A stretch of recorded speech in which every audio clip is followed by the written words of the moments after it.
اس کا تعلق مجھ سے نہیں ہے۔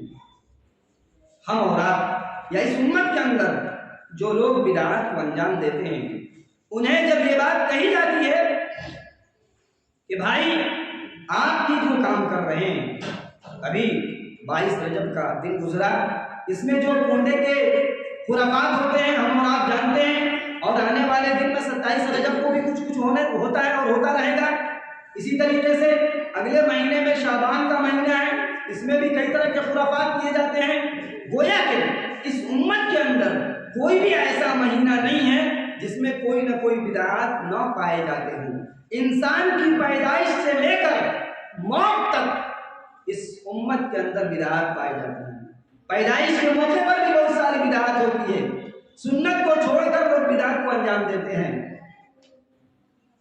اللہ کے نبی صلی اللہ علیہ وسلم نے کہا، یہاں یہ سوال کیا جاتا ہے کسی بھی چیز کے حوالے سے کہ بھائی یہ جو ہم کام کر رہے ہیں اس کے بارے میں قرآن اور حدیث میں منع نہیں کیا گیا ہے، اور آپ سے یہ دلیل مانیں گے کہ آپ دلیل دیجئے کہ اس کو منع کہاں کیا گیا ہے۔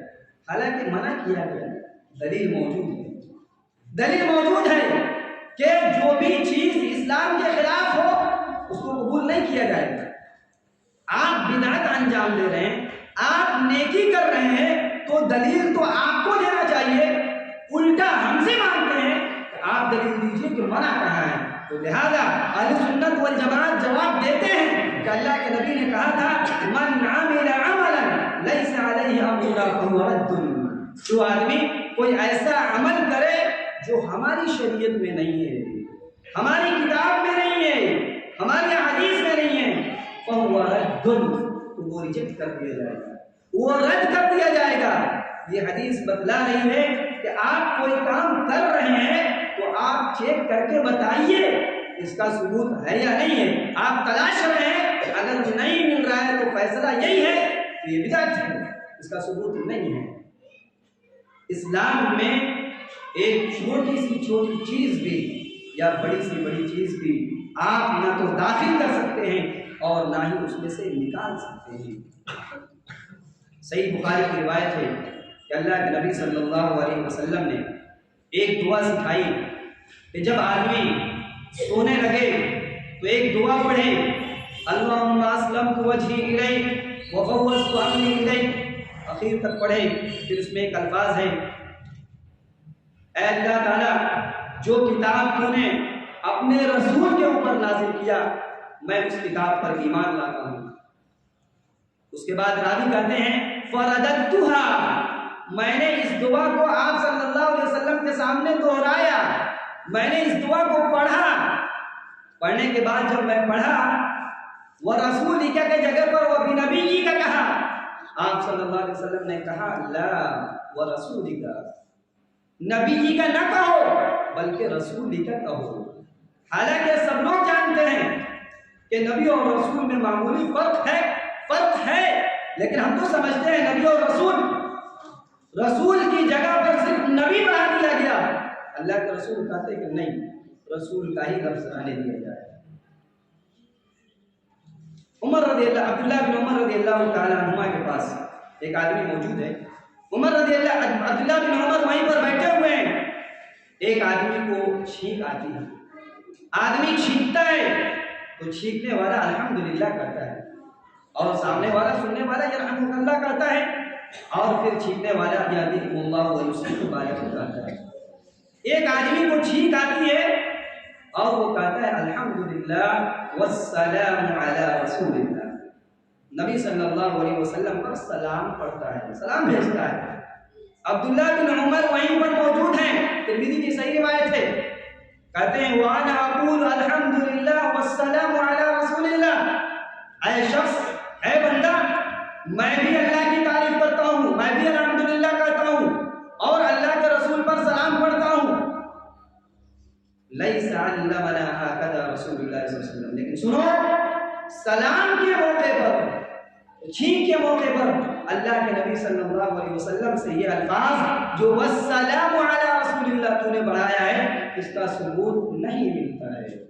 یہ ساری باتیں بدعت کے حوالے سے ہیں کہ اسلام میں ہماری شریعت میں جتنا نبی نے دیا ہے، جتنا ہم تک پہنچا ہے، ہمیں اسی پر عمل کرنا ہے۔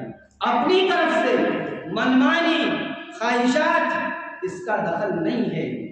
اللہ تعالیٰ نے کہا وَمَا آتَاكُمُ الرَّسُولُ فَخُذُوهُ وَمَا نَهَاكُمْ عَنْهُ فَانْتَهُوا، کہ رسول تمہیں جو کچھ دے دے اسے دے دو، اور رسول جس سے منع کر دے اس سے رک جاؤ۔ رسول جو دے، جتنا دے، جیسے دے، ویسے ہی ہمیں دینا ہے، اور رسول جس چیز سے منع کر دے اس سے ہمیں رک جانا ہے، ٹھہر جانا ہے۔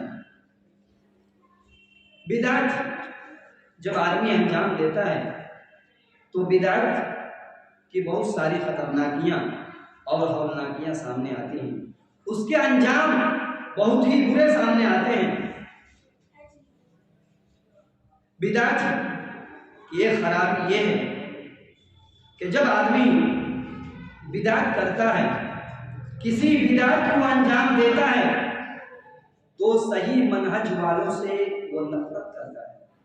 سب سے پہلی خرابی، جو آدمی اسلام کو چھوڑ کر منمانی والی شریعت پر عمل کرتا ہے وہ صحیح منہج والے سے نفرت کرتا ہے، اور اس کا ہم اور آپ مشاہدہ کرتے رہتے ہیں، ہم اور آپ دیکھتے رہتے ہیں کہ آپ قرآن کی بات کریں، آپ حدیث کی بات کریں، اور سامنے والا اگر بدعتی ہے تو وہ آپ سے نفرت کرے گا۔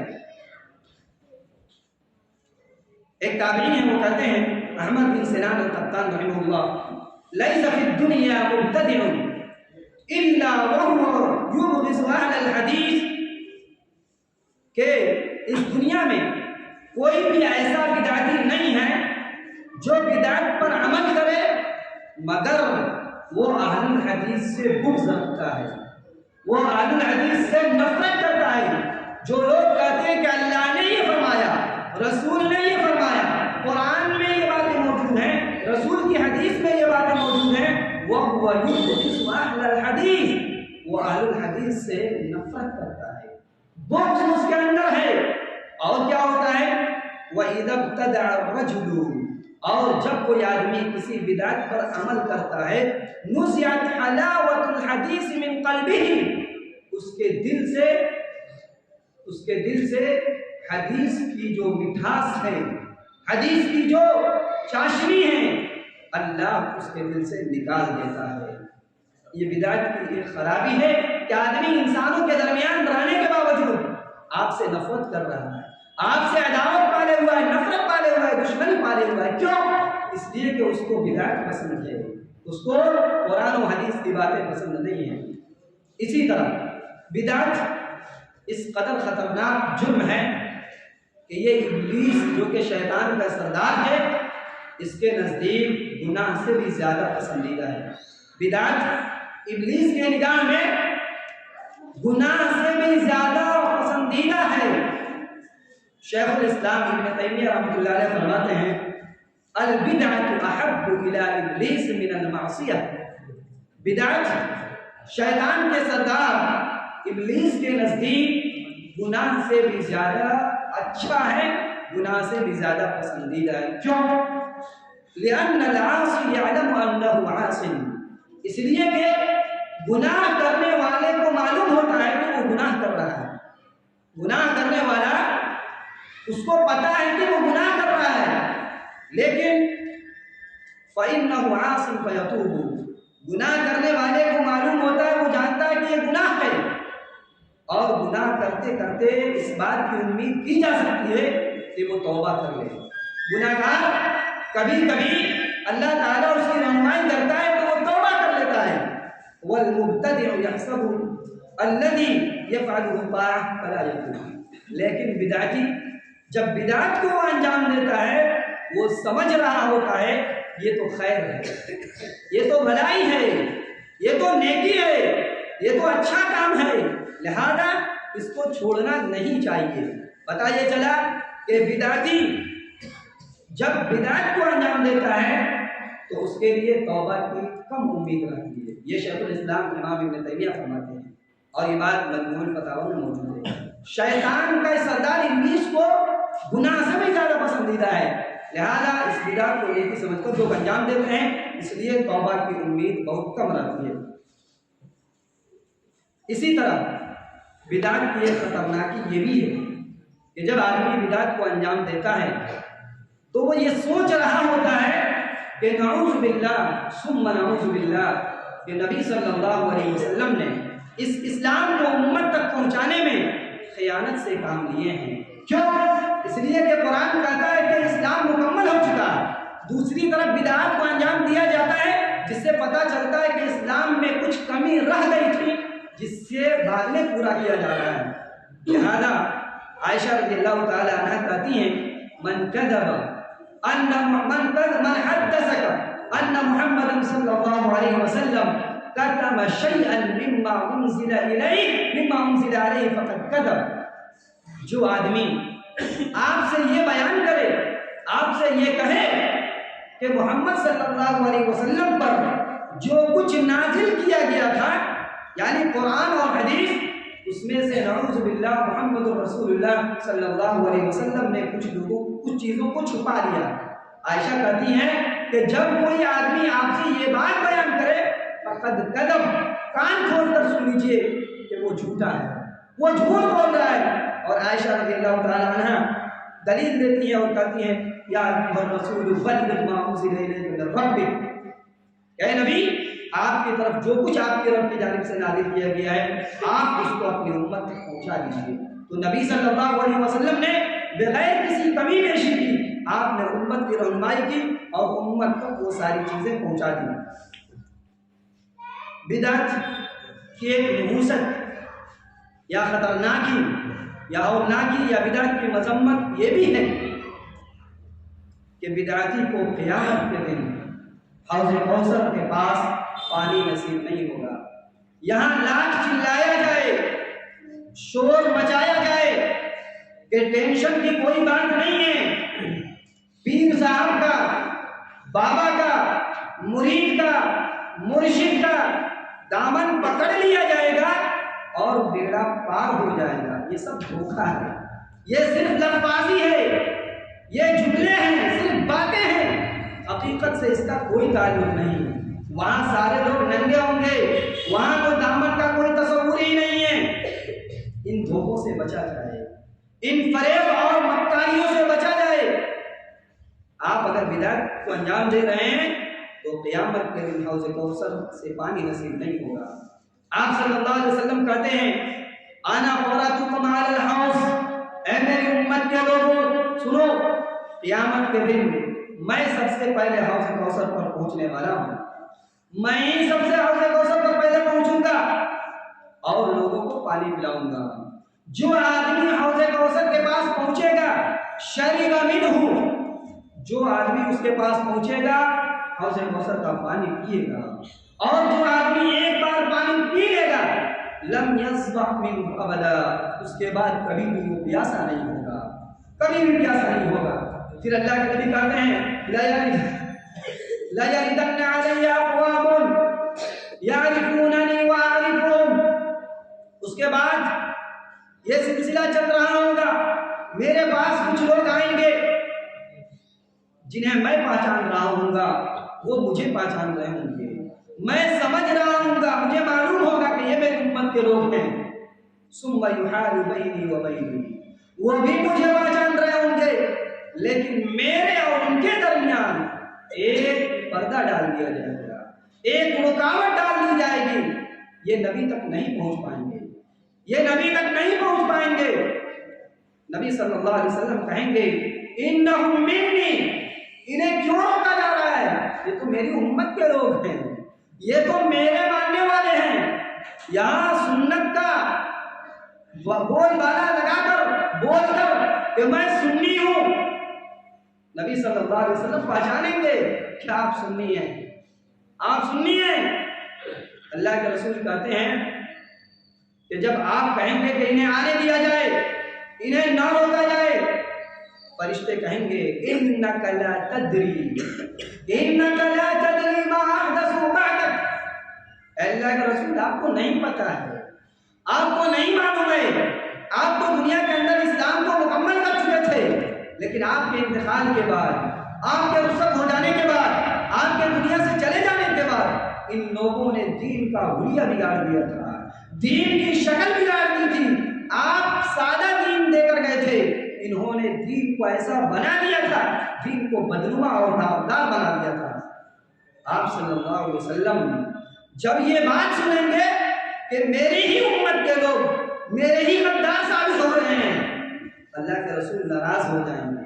ابھی بلا رہے تھے کہ آنے دیا جائے، کہیں گے سحقاً سحقاً لمن قدر بعدی، دوری ہو ان لوگوں کے لیے جن لوگوں نے میرے بعد دین کو بدل دیا، دین میں نئی نئی چیزیں ایجاد کی۔ تو بدعت یہ خطرناک یہ بھی ہے کہ جو لوگ بدعت کو انجام دیتے ہیں، بدعت پر عمل کرتے ہیں، قیامت کے دن انہیں نبی صلی اللہ علیہ وسلم جو حوض کوثر پر پانی پلا رہے ہوں گے، انہیں یہ پانی نصیب نہیں ہوگی۔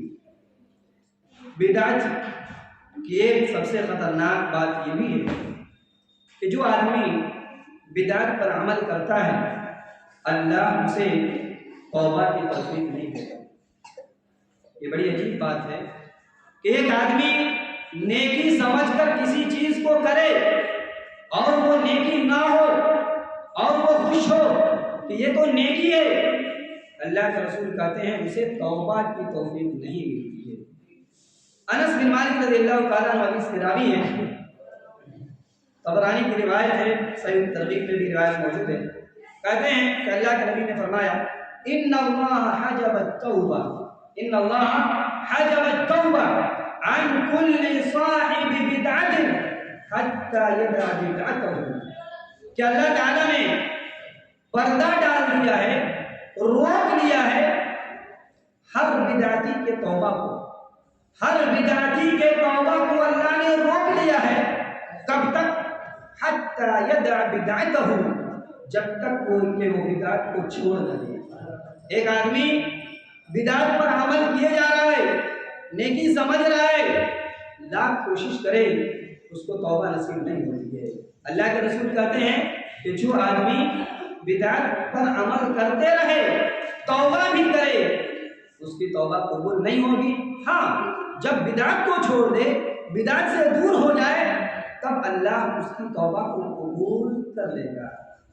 آج پوری دنیا کے اندر لوگ دعا کر رہے ہیں، لمبی لمبی دعائیں ہو رہی ہیں، حرمین شریفین کے اندر دعائیں کی جا رہی ہیں، لوگ حج کے موقع پر دعا کر رہے ہیں، رمضان المبارک میں دعا کر رہے ہیں، اور الگ سے بدعت کو بھی انجام دے رہے ہیں، اور شکایت ہے کہ دعا قبول نہیں ہو رہی ہے، دعا قبول نہیں ہو رہی ہے۔ میرے اسلامی بھائیوں، ذرا سنجیدگی کے ساتھ آپ غور تو کیجئے، کہیں ایسا تو نہیں ہے کہ آپ کی زندگی میں بدعت نے جنم لے لیا ہے، بدعت پر عمل کر رہے ہیں، جس کی وجہ سے آپ کی دعا رد کر دی جا رہی ہے، دعا قبول نہیں ہو رہی ہے۔ بدعت کی ایک خطرناک یہ بھی ہے کہ جب آدمی بدعت کو انجام دیتا ہے، چونکہ اس کو اچھا سمجھ رہا ہے، صحیح سمجھ رہا ہے، شیطان کا سپورٹ ملتا ہے، شیطان اس کو بہکا رہا ہے، اس کے برے کام کو اچھا بنا کر پیش کر رہا ہے۔ اللہ نے فرمایا افمن زین له سوء عمله فرآه حسنا، اللہ کہتا ہے یہ ایسے لوگ ہیں جن کے برے عمل کو شیطان مزین کر رہا ہے، شیطان ان کے برے اعمال کو جو کہ نیکی نہیں ہے، جس کا ثبوت قرآن و سنت سے نہیں ہے، اللہ تعالیٰ کہتا ہے شیطان ان کے برے اعمال کو مزین کر رہا ہے، خوبصورت بنایا جا رہا ہے، فرآہ حسنا، اور یہ آدمی بھی اچھا سمجھ رہا ہے کہ یہ میں جو کچھ کر رہا ہوں یہ اچھا ہے، یہ بہتر ہے۔ اسی طرح بدعت کی نحوست یا بدعت کی خرابی یہ بھی ہے کہ جب ایک آدمی بدعت کرتا ہے یا بدعت پر عمل کرتا ہے تو اس کی زندگی سے سنت نکل جاتی ہے، صحیح سنت اس کی زندگی میں نہیں رہتی، چونکہ وہ بدعت کو انجام دے رہا ہے، صحیح سنت اس کی زندگی سے ختم ہو جاتی ہے۔ مثال کے طور پر سورۃ الفاتحہ یہ پڑھنا ہے، اور بدعتی کے اندر ایک بدعت کی خرابی یہ بھی ہے کہ بدعتی کے اندر منمانی کا جذبہ پیدا ہوتا ہے، جب آدمی بدعت کرتا ہے تو منمانی کا جذبہ پیدا ہوتا ہے، اپنے حساب سے چلنا چاہتا ہے اور شریعت کو بھی چلانا چاہتا ہے، یعنی منمانی کا جذبہ پیدا ہوتا ہے۔ بدعت کی ایک خطرناک یہ بھی ہے، فاتحہ کا ثبوت نہیں ہے، فاتحہ کا ثبوت نہیں ہے، نہیں کرنا ہے، لیکن جہاں کرنا ہے، جہاں پڑھنا ہے وہاں آدمی نہیں پڑھتا ہے، یہ بدعت کی نوعیت ہے۔ جو کام نہیں کرنا ہے اس کو آدمی کرتا ہے، جو نہیں کرنا ہے اس کو کر رہا ہے، جو کرنا ہے اس کو چھوڑ رہا ہے۔ سورۃ الفاتحہ کے بغیر نماز نہیں ہوتی۔ اللہ کے رسول نے کہا لا صلاۃ لمن لم یقرأ الا بأم القرآن، کہ اس آدمی کی نماز نہیں ہے، چاہے کوئی بھی نماز ہو جس میں سورۃ الفاتحہ نہ پڑھی جائے۔ جو کرنا ہے یہ کرنا ہے۔ مسلمانوں کی ایک بڑی تعداد اس پر عمل نہیں کرتی، خوش ہیں کہ نماز ہو رہی ہے، نمازیں قبول ہو رہی ہیں، اللہ کے رسول کی حدیث کرے کہ نماز نہیں ہو رہی۔ بدعت میں منمانی کا جذبہ، سلام کے بعد اجتماعی دعا کرتے ہیں، امام صاحب ہاتھ اٹھا کر دعائیں کرتے ہیں، بقیہ سارے لوگ آمین آمین کہتے ہیں، اس کا ثبوت نہیں ہے۔ یہ چیز انہیں بھی معلوم ہے، جو لوگ دعا کرتے ہیں کراتے ہیں ان کو بھی پتا ہے کہ اس کا ثبوت نہیں ہے، لیکن یہ نہیں کرنا ہے تو اس کو کیا جاتا ہے۔ لیکن سلام کے بعد بہت ساری اذکار ہیں، بہت ساری دعائیں ہیں جو نبی صلی اللہ علیہ وسلم سے ثابت ہیں، ان کو نہیں پڑھا جاتا۔